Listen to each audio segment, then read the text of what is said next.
Pardon the interruption, but I'm Mike Wilbon. I was in New York for Get Up this morning, and now I'm in Boston for the Knicks Celtics. Tony Kornheiser, I'm glad you could fit us in your busy train schedule. Effort. Getting a lot of extra points, Effort. Though. You know, you're getting points for trains. It's a good thing. You can get free train Where am I getting travel points wherever you from? want to go. Who's giving me points? Are there Amtrak points? Are there Acela points? Oh, yeah.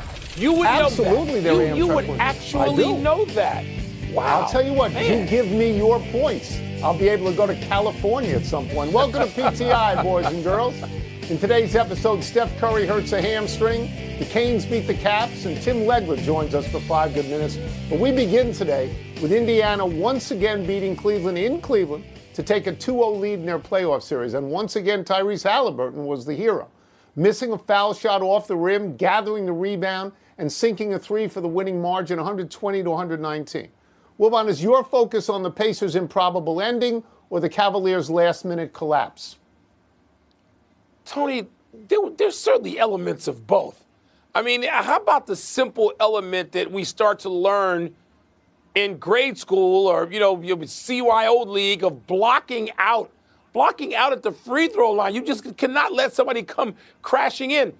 And 2 plays really cost. That play twice cost the Cleveland Cavaliers. And then Donovan Mitchell and his almost heroic night, you could concentrate on that. But the more I see these clips, the more I got to go with Halliburton. I got to praise the Pacers more than I criticize the Cavaliers. Because Halliburton, they're chanting. You can hear it. They're chanting overrated. And I know this has been one of your favorite things the last couple of days. Overrated. Yes. What? Yes. And it's like Halliburton said to them, overrate this. It was quite the moment, Tony. And it wasn't just Halliburton, of course. But, I mean, you got to mention him first and foremost because he made these enormous plays. And so twice in a week, it's amazing to have this happen with so little time left and to go up 2-0 now on the number 1 seed in the East. Yeah, so what I focus on is different. What I focus on are the 3 Cleveland Cavaliers who did not play because they were hurt. Darius Garland again, Evan Mobley, and DeAndre Hunter. Okay, they are 3 of their top 6 players. Mike, they combined for 53 points a game. How are you going to find 53 points a game in the playoffs? You're playing Indiana. You're not playing the Wizards. This is a very, very hard thing to do. My sense of this is that Halliburton absolutely needs to be praised. And my other focus is on the people who voted him, the NBA players who voted him the most overrated player in the NBA. Really? Why don't you step forward and be counted so we can make fun of you? This guy knocked out Milwaukee a week ago with a last-second shot. He went up 2-0 last night with a last-second shot. He had 11 points in the fourth quarter. And I heard something this morning, Mike, that over the course of the season, within the last 2 minutes, to hit a shot that either ties the game or puts you in front, Halliburton was 10 out of 11.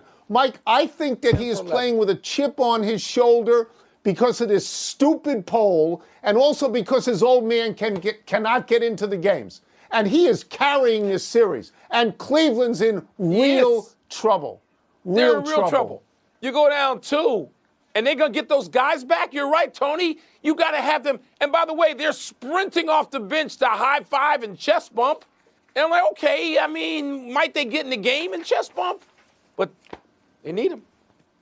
In last night's late game, the Warriors took game 1 from the T-Wolves. Steph Curry, as you mentioned, was sidelined in the second quarter with that hamstring injury.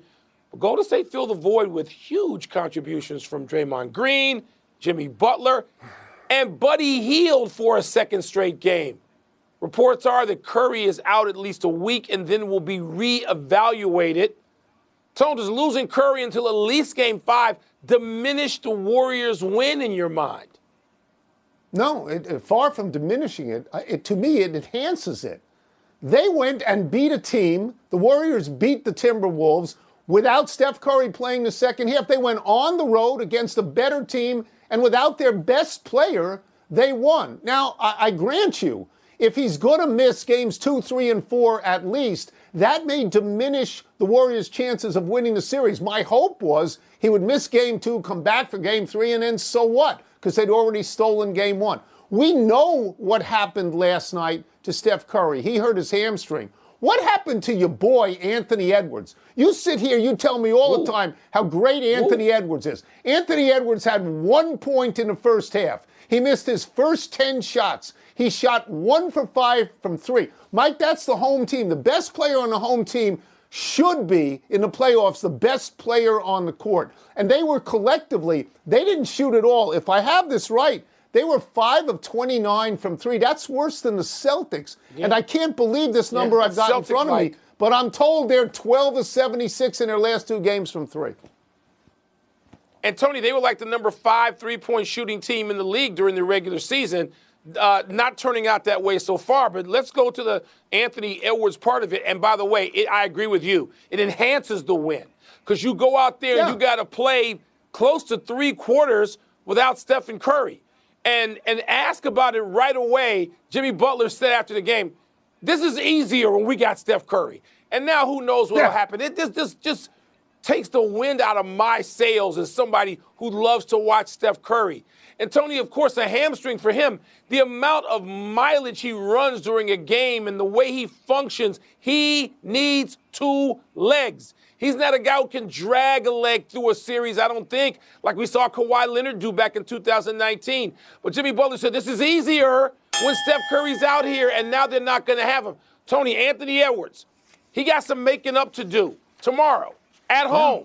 Yeah. I mean, when you say I want the Warriors, you want them for what? Yeah. I mean, because last night, they went out there and they took your lunch money. Now, I expect Anthony Edwards, who's still growing into this star thing, I expect him to respond, but he owes his teammates one. He does. And his coach essentially said that.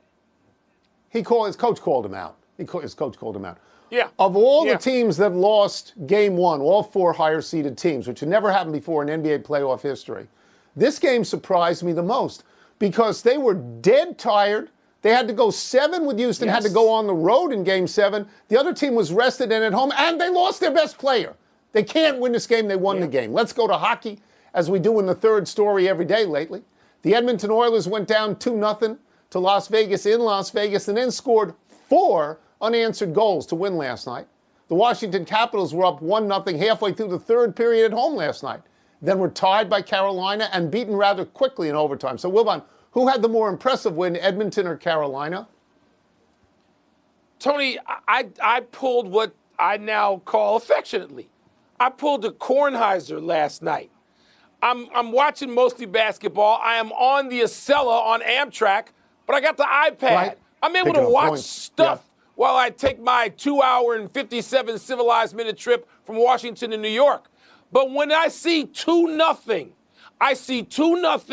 and then I start concentrating on other stuff. I start to watch, Champions League semifinal. I mean, just an unbelievable game there. And then I'm watching basketball, and I go, 2-0.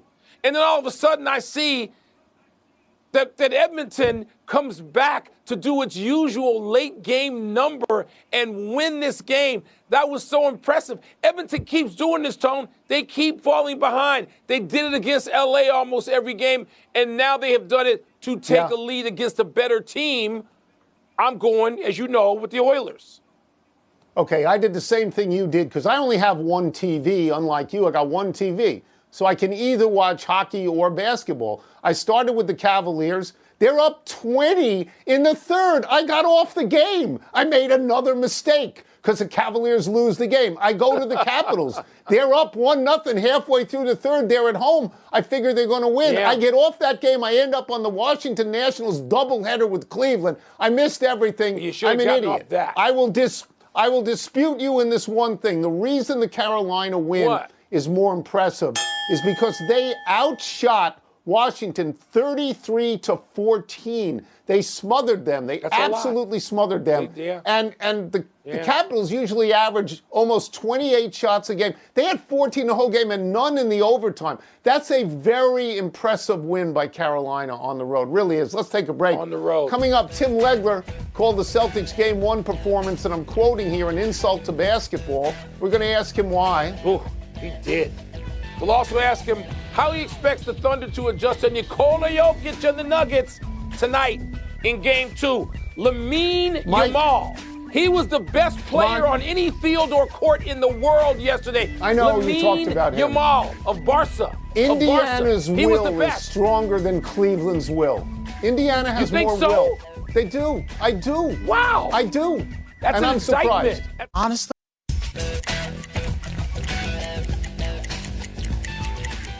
Let's dig back into the NBA playoffs with our great friend, ESPN NBA analyst Tim Legler. Let me start with this. Steph Curry's injury. What can you do to improve a hamstring in a hurry? Is there anything available to him? There really isn't, Tony, and that's really the devastating news here for Steph Curry and the Warriors. And when he grabbed it and reacted the way he did, the look on his face was of such concern. I really was worried for him in the moment, and it's about as bad as I thought it could be. They're talking at least a week. It might be longer. He felt something that was very concerning in there, and unfortunately, there really isn't anything you're going to be able to do. He's going to be very gingerly testing this thing out over a period of the next week. I think it's a minimum of 2-3 games. Maybe it's more than that. And man, has this put the Warriors in a tough spot, but at least they were able to hold on miraculously to Game 1. So they did get the one win in Minnesota. They had to. They're going to go back to the friendly confines of their home court, but they are going to do that with a much different looking offense and much less freedom of movement for their role players because of all the attention that Curry usually gets. Unfortunately, they just have to wait this out. Man, I hate that news.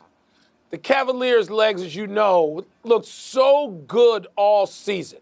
They got assorted injuries now, but still, the Pacers seem to just be confusing and confounding Cleveland at this point. What's Indiana doing? What is Rick Carlisle's group doing to achieve that result? The analytical part of my brain looks at this just simply from what are the Pacers doing that the Cavs are having a hard time dealing with. And from that perspective, this is a very good offensive team in Indiana. Now, they might not get a lot of eyeballs on them in the regular season. They're certainly not going to generate as many headlines as a lot of teams that we talk about in this league. I'm watching them, and I'm quietly looking at them saying, man, this is a team that is a nightmare to defend because of the amount of pace they play with, led by their engine, Tyrese Halliburton. But they have so many different guys that are read and react players that fit into this system perfectly. And Rick Carlisle empowers all of them. Every guy that takes the floor for the Pacers is confident to go out there and be themselves and do their job and contribute. Great chemistry, very difficult offense to contain. The other part of my brain says, wait a second, I didn't mention anything about who the Cavs are missing because we can't just dismiss that. You're talking about an all-star point guard in Darius Garland, the defensive player of the year and an all-star in his own right in Evan Mobley, and now a guy that gets six man of the year votes in DeAndre Hunter, who might be their best perimeter defender. You take 3 of their best 5 players off the floor, I don't care what team you are, you're not going to survive that. Legs, I heard you earlier today, and I guess it started yesterday, and I loved your characterization of Boston's three-point obsession the other night being insulting. I called it arrogant, but let's go back to you, since you are one of the great three-point shooters in NBA history. What did you find insulting? Well, I think you and I were hitting on the same vein. Your word and my word, very similar, I think, in what we were watching. Here's what I meant by that. It's insulting to try to convince me, as somebody who I think knows what I'm watching and knows basketball, that the way they played on Monday night is the best version of themselves, even though we all acknowledge that's their style. I felt that the shots they took were rushed. They label them uncontested. That doesn't mean they're not rushed. And I didn't understand the frenetic pace of the release of the shot time after time. And what they did, Michael, was they extended the game for the Knicks because they created more possessions for the Knicks. And the Knicks knew, look, if they string some together, they're going to lose the game. They didn't. And the Knicks said, keep shooting them quick. First guy that gets daylight, let it fly. That's going to extend the game for us.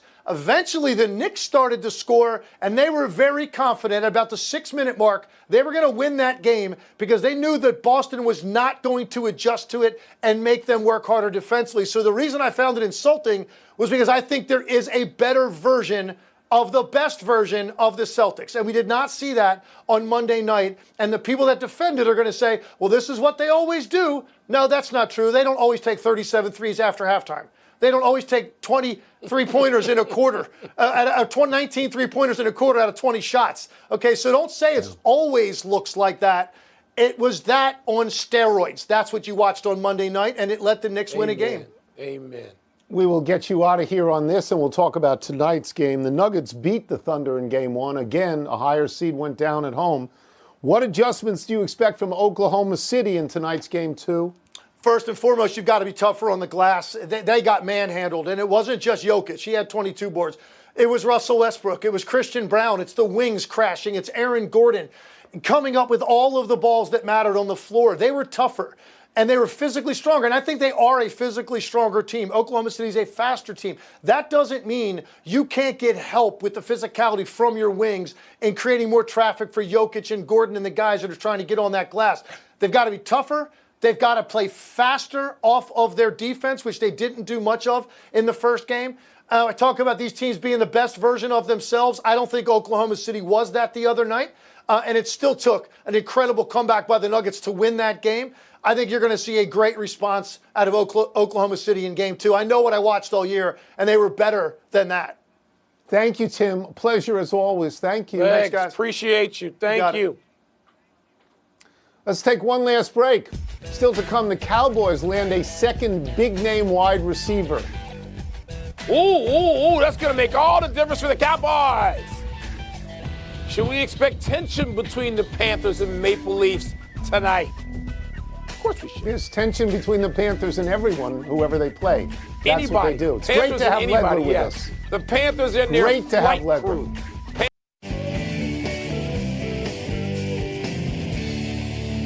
Happy time, people. Happy 49th birthday, Calvin Booth. Booth, along with head coach Mike Malone, was fired by the Denver Nuggets with 3 games to go in the regular season.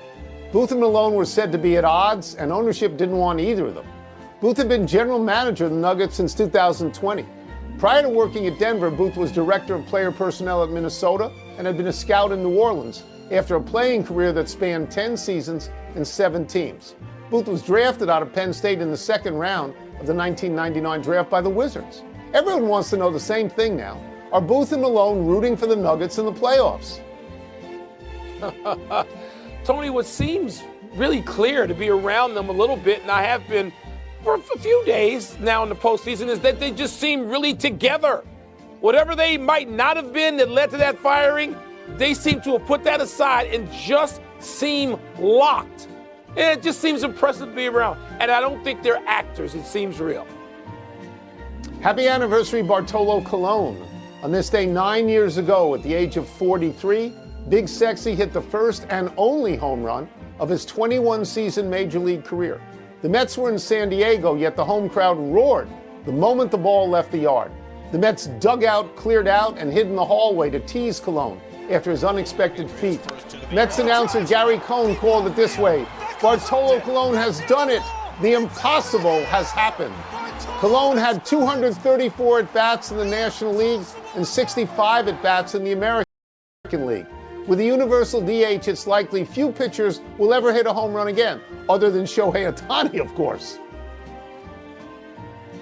Yeah, I mean, Tony just seems lost, like from another time, talking about pitchers and hitting. And there were some really good hitting pitchers in the history of baseball, and now for it to be over, I don't know how I feel about that. I don't like it. Babe Ruth, for example, he could hit when he pitched. Yeah, for Happy example, trails, yeah, George Pickens. The Steelers have agreed to trade their leading wide receiver and a 6th rounder to the Cowboys for a 3rd and a 5th. Pickens caught 59 balls for 900 yards last season, but also caught flack from head coach Mike Tomlin last season, who said, quote, he's got to grow up, after Pickens was flagged for 2 unsportsmanlike conduct penalties and got involved in a scuffle. Pickens became available when the Steelers traded for DK Metcalf earlier this offseason. The Cowboys get him ahead of a contract here, so be prepared for a daily dose of will Pickens get his money? Well, and another daily dose of who's going to be throwing the ball. Oh, wait, not to Pickens, but still in Pittsburgh. And it'll lead to, some speculation on that ayahuasca-consuming quarterback whose name I won't mention. You don't have to mention him. As we go to the big finish, I'll give you his first name, but it's a different last name. Aaron Judge hit his 12th homer. Yeah. You impressed? Tony, you have to be impressed with everything Aaron Judge is doing right now, don't you? I mean, he's having another truly great Monument Park sort of season. The Dodgers put Teoscar Hernandez on the DL with a groin injury, saying he'll be out for a while. That's a big loss, isn't it? He's leading the majors in home runs. He's hard to lead with 34. Yeah, yes, it's a big loss, of course. The Utah Hockey Club will now be known as the Utah Mammoth. Is that okay with you? I guess it's okay. It makes me laugh right now, but you get used to all these things, don't you? Like the Wizards and the Commanders. Your town has a lot of those made-up new names. Thunder GM Sam Preston was named the NBA Executive of the Year. Isn't he the right choice? They had the best record in the NBA, didn't they? And he built the team, so yeah, sure. Last one, Panthers leave skate. Panthers even it up, Tony, at 1-1. And I'm going to go with the Jets. But maybe they're emotionally spent and they're not even ready to play again yet. But I'm going to take Winnipeg anyway for game 1 of that series.